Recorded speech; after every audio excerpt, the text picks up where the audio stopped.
กฎหมายตำรวจลาวเราเป็นโจรเป็นเครื่องมือของโจรบ่ฮู้จักคนหน้าที่บ่ฮู้จักคนกฎหมายตำรวจลาวปืนอากาศซ่อนแรงแล้วขึ้นไปพอดลำวงเพิ่นปืนอากาศซ่อนแรงลำโว้ย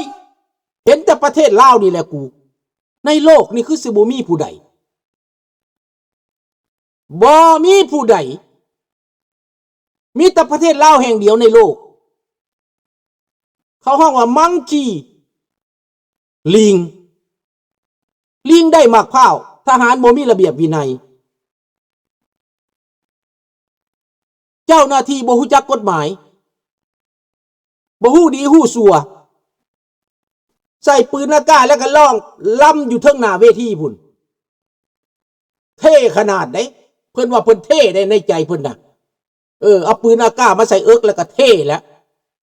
จังแม่นมันทำคักๆพี่น้องมนุษย์ทำลิงคักๆเห็นแล้วสะเอื่อนข้าพเจ้าแซ่ไปคนทั้งโลกเขาเบิ่งนะเขาเห็นนะฝรั่งเขาหัวขวัญหัวจนใส่สิคุดสิขาดพี่น้อง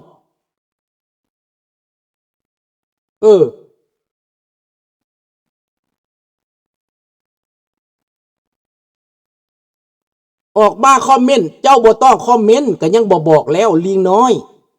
อย่าคอมเมนต์เฮ็ดโลดบ่ต้องคอมเมนต์ไปเว้ากันสิบใส่หูกันละไปแต่เหนือเทิงใต้บ่ต้องคอมเมนต์ของบักเจ๊กนะ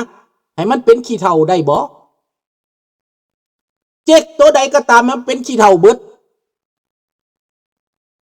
แม่นปกป้องผลประโยชน์ของประชาชนปกป้องผลประโยชน์ของชาติเป็นพลเมืองดีเป็นวีรชนของชาติอันนั้น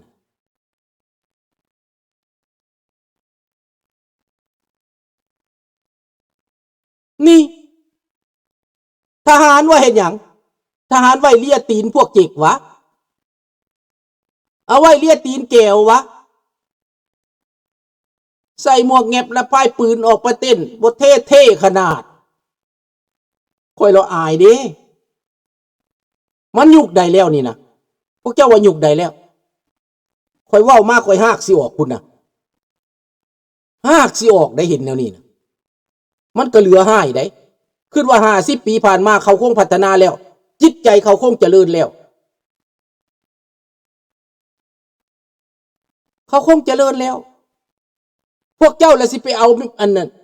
TikTok เอาเมดิยาเนี่ยว่าเป็นบ่เว้าออกมาต่อสู้นะบ่แม่นเด้ออันลุงอันเฮ็ดได้อยู่ต่างประเทศพวกเจ้าอยู่ในประเทศนั้นฟังแล้วไปศึกษาค้นคว้าหาทางออกปฏิบัติเป็นกลุ่มเป็นก้อนเป็นเสียงเดียวกัน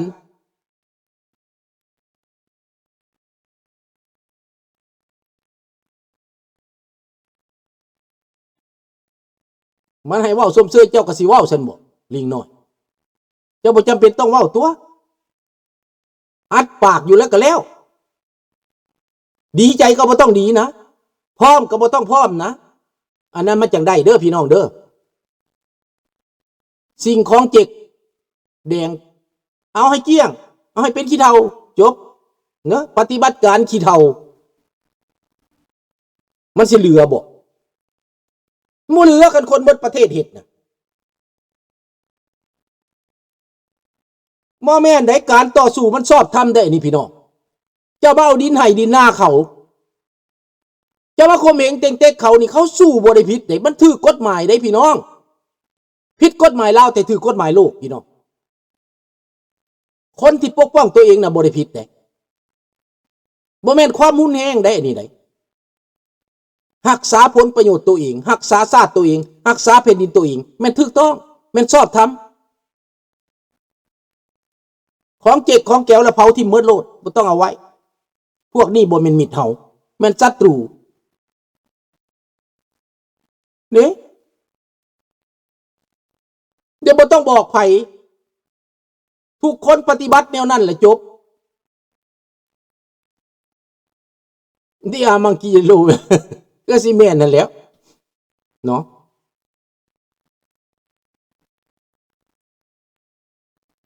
บักเจกมาหาแทกดินก็แทกแล้วพอมันสิไปรายงานนายมันบอกดินอยู่ประเทศเรายังเป่าวางเยอะขนประชาชนจีนมาเยอะๆรถไฟมีแล้วขนมาทุกมือข้าไม่ลุงเป็นนักสู้นี่ลุงเห็ดหยังเผาแน่ๆ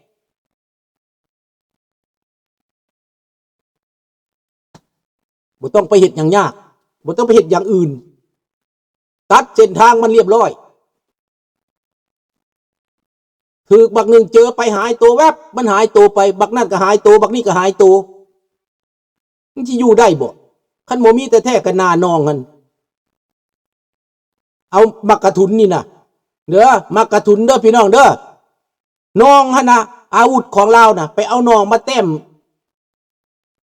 ลูกศรน้อยๆใส่มักกะทุนน่ะยิงตับแต่หลังอ่ะนะสักเด็กๆลงโลดบ่ได้มีเสียงปืนบ่ได้ยินบ่แม่นความมุนแหงพี่น้องเรื่องต่อสู้รักษาตัวเองมันสิไปอย่างหน้านองอ่ะนะเครือนองอ่ะนะต้นนองอ่ะนะมันย่างตามทางมันมากวดผู้เดียวมันน่ะนะยามใดมันเบิ่งผู้เดียว2 คนน่ะนะอยู่ในต้นไม้อ่ะนะบังแป๊บเอาลูกหน้าธนูนะน้อยๆนะเอามากระทุนนี่นะยิงนะบ่ต้องใส่หน้าเป๊กหน้าปึกพี่สังนะแต้มนองดีๆนะเสียบเข้าก้นอันสักเด็กๆยิงสร้างก็ยังตายพี่น้องบ่แม่นให้ฆ่าคนเด้อนี่เด้อพี่น้องเด้อขอโทษเด้อแต่ว่าจำเป็นต้องได้ปกป้องประเทศชาติตัวเองได้จำเป็นต้องได้รักษาได้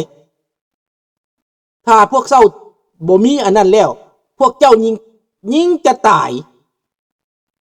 บ่มีบ่อนทำมาหากินแล้วคนมันเกิดมาเพื่อพี่สัง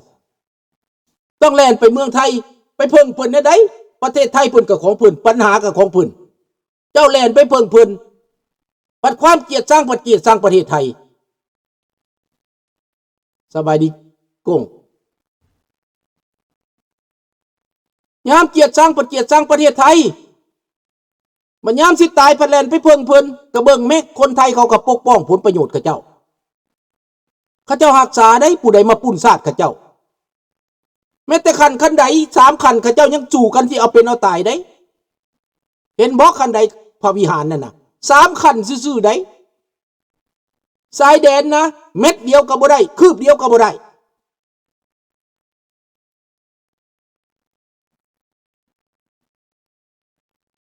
นี่ต้องคิดเด้พวกเจ้าต้องคิดอันนี้น่ะเรื่องตายมันก็ตายผู้ใดก็ตายปิ่นกินยาเสพติดก็ตายกินยาเสพติดแล้วลามโซ่ไว้คือควายนี่มันก็เป็นควายแล้วเด้นะเห็นบ่ล่ะสมองเสียแล้วเด้เห็นกินนั่นเป็นหยังก็ใส่เจลบ่ใส่พี่สังเขาห้องอีหยังก็ผสมกันกับใบกระท่อมผสมกับยาบ้ากินแล้วสักเดึกคนลาวโอ้ยค่อยละสมเพศเวทนาพวกเจ้าดีก็คือเอาให้แหละคันใด3 คันเขายังปกป้องคอลลาเจนคอลลาเจนเดี๋ยวนี้บ้านนอกบ้านนาพากันกินคอลลาเจนผสมยาบ้า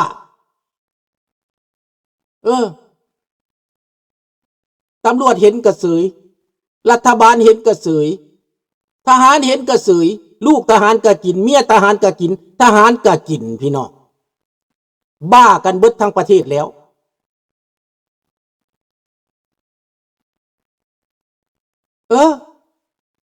ปล่อยมันซะปล่อยมันเป็นแบบนั้นแหละมันจะได้สมเพศเวทนา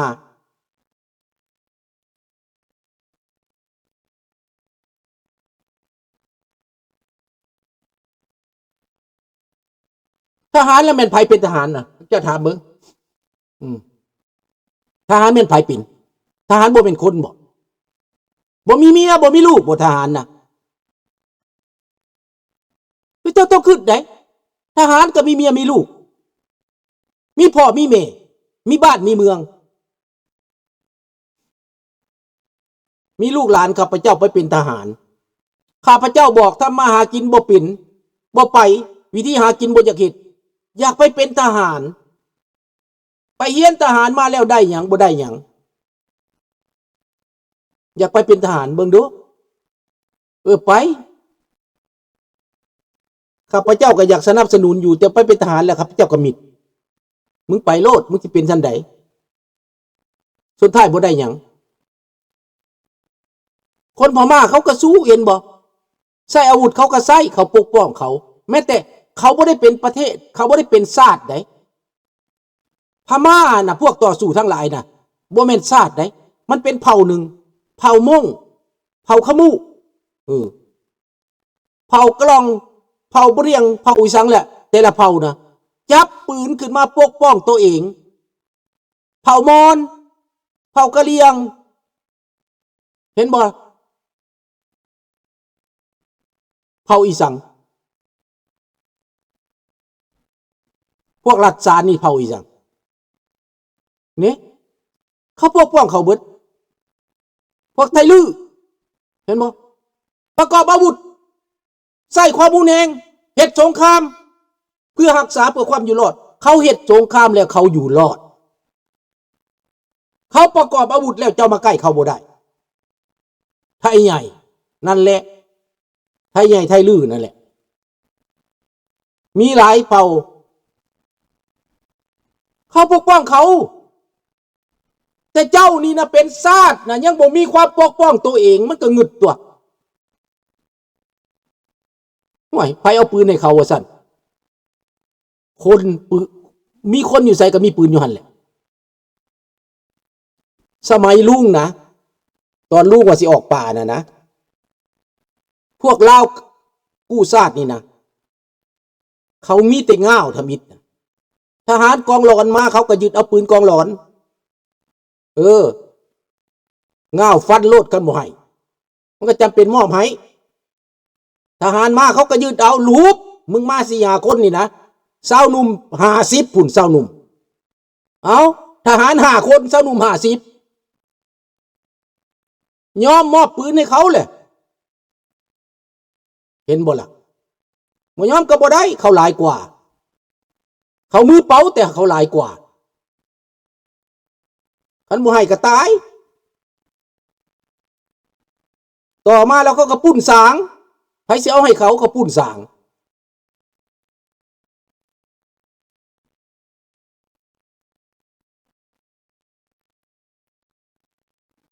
ให้มันตายเองมันนานตายเด้อพี่น้องเด้ออย่ารอถามมันนานตายเองเด้อมันบ่ตายง่ายเด้พวกนี้นะมันไปหาเกาะเบิดหาเกาะแข่งเกาะขานะผู้ใดมีหน้ามีตาไปหาเกาะแข่งเกาะขาเพื่อมันอยากอยู่ได้มันจะให้อำนาจมันไปรอดมันหาเบิดบักทองลืนกับบักสอนไส้นะเบิ่งเอาเด้อพวกเจ้าเด้อนั่นแหละพวกกูสัตว์พวกเฮาแต่สมัยตะกี้นะแก้วตายเท่าใดแล้วพวกเจ้าสายทางเลขที่9นะพวกเจ้าไปเบิ่งเด้อประวัติศาสตร์เด้อสร้างปืนเส้นน้อยเรียบสร้างปืนหน้าเซ็งเรียบเขาปุ่นเอานะแต่ตอนนั้นมันบ่ทันคือแนวนี้ประชาชนยังบ่ได้ฮู้จักฤทธิ์ประชาชนยังบ่จักประเทศไทยก็ยังบ่ได้เห็นยังเข้าใจว่าลาวแดงนั้นดีอยู่ข่าวนั้นน่ะอยากค้าขายกับลาวแดงก็เลยบอกให้พวกกู้ซ่านี่หยุดให้พวกเจ้าไปประเทศที่3ซะเขาจังได้หนีไปประเทศที่3อันที่ว่าเขาย่านนี่นะพวกลาวนอกว่าย่านโอ้ยพวกเจ้าคิดผิดแล้วลาวนอกนะจัดการกับพวกลาวแดงนั่นน่ะนับบ่ถ้วนเด้อพี่น้องเด้อลุงสุนทราเป็นคนเมียนศพเขาโค้งหมอเซโนด้านลบเลข9ตายเดือนละ100